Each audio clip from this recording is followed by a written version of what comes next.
ఇవి కాకుండా దిశ పోలవరం ఒకసారి ఎమ్మెల్యేలు తీసుకొని మీరు వెళ్ళాలి దిశ, మళ్ళీ ఇలాంటి అవకాశం రాదు.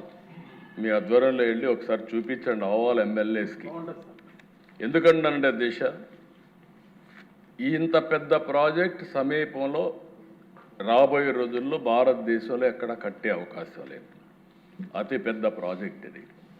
అలాంటి ప్రాజెక్ట్ దిశ ఈ హౌస్లో కానీ బయట కానీ ప్రతి వారం సోమవారం వస్తే నేను పోలవరం చేసి ఒక పట్టుదలగా చేసి 73% పూర్తి చేసాం అధ్యక్ష. నేను చాలాసార్లు చెప్పాను, నాకు కమిట్మెంట్ ఉంది.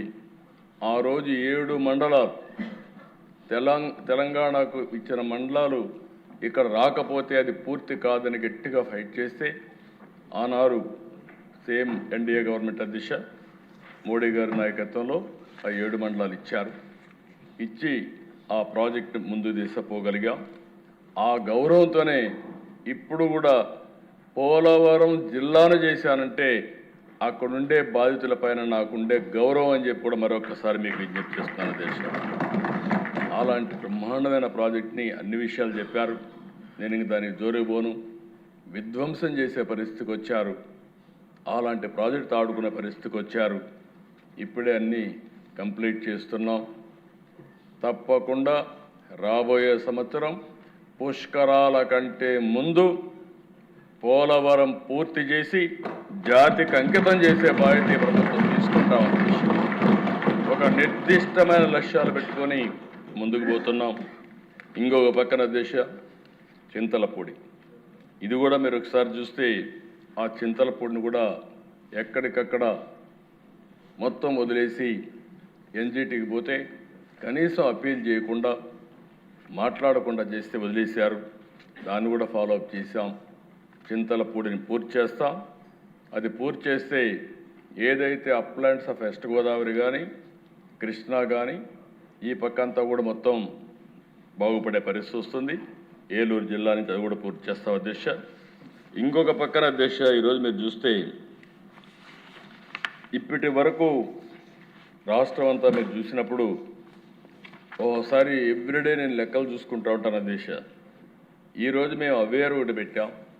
అందులో మీరు చూస్తే మన రాష్ట్రంలో అన్ని రిజర్వాయర్లు మేజర్ మీడియం మైన్ ఇరిగేషన్ చూస్తే 1312 టీఎంసీ నీళ్లు పెట్టే అవకాశం ఉంది. ఎప్పటికప్పుడు మానిటర్ చేశాం.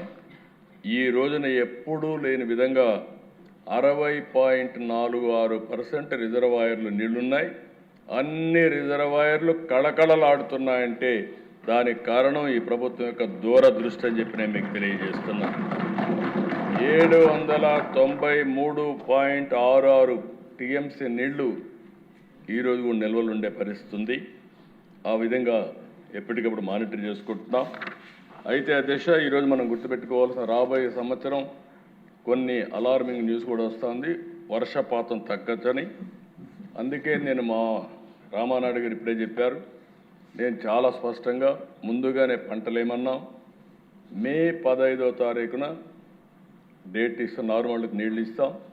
మీరందరూ కూడా ఎమ్మెల్యేలు మీ పరిధిలో ఎక్కడైతే పంటలు వేయాలనో ఆ పంటలని ముందేసి రెయినీ సీజన్లోనే వచ్చేట్టుగా మీరు ప్రయత్నం చేయాల్సిన అవసరం ఉంది అధ్యక్ష. ఇంకొక పక్కన అధ్యక్ష ఈ ప్రభుత్వాన్ని మీరు చూస్తే ముందు చూపుతో ఈరోజు చేసింది కాదు. మైక్రో ఇరిగేషన్ నేను గర్వంగా చెప్పగలుగుతున్నా. దేశంలోనే మైక్రో ఇరిగేషన్లో 16 లక్షల హెక్టార్లో ఉండేది నెంబర్ 1 భారతదేశంలో ఆంధ్రప్రదేశ్ అని చెప్పి నేను మీకు తెలియజేస్తాను. హైయెస్ట్ ఎక్స్టెంట్కి వెళ్ళాం. 13 లక్షల హెక్టార్లు హార్టికల్చర్ ఉంది. 3 లక్షల హెక్టార్లు వేరుశెనగ, మొక్కజొన్న ఇలాంటి పంటలు ఉన్నాయి. ఈరోజు రాయలసీమ అప్ టు మార్కాపురం వరకు 90% సబ్సిడీ ఇస్తున్నాం. మిగతా రాష్ట్రంలో 70% ఇస్తున్నాం. దీనివల్ల 1 ఎకరాకు వాడే నీళ్లు 2.5 ఏకర్స్ని కవర్ చేసే పరిస్థితి వస్తుంది. మైక్రో ఇరిగేషన్ పైన కూడా ఎక్కువ శ్రద్ధ పెడుతున్నాం అధ్యక్ష.